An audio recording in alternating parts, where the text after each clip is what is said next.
Welcome to Man Does Tech, where I solve the problems you didn't even know you had. You start by opening Dbeaver and selecting the exact database and schema you'll import into. This matters because target types and privileges differ.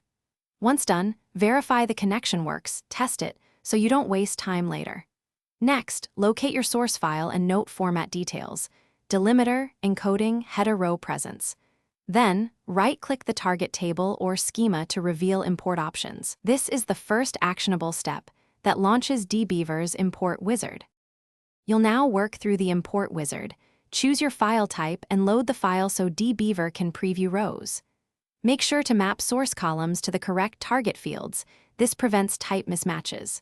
Also, adjust parsing rules like delimiter, quote character, header row, and date formats. Mismatches here cause bad rows. Then configure batching and transactions.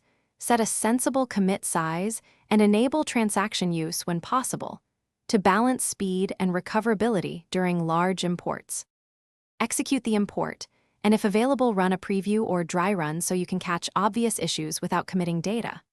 Once complete, verify inserted row counts, null values, and primary or foreign key constraints. Make sure indexes and types look right before final commit. If something goes wrong, open the error log to see parsing or constraint failures. Then adjust mapping, delimiters, or data types and rerun only the failed batches. That targeted loop saves time and preserves good data. Thanks for watching. If you found this helpful, don't forget to like and subscribe.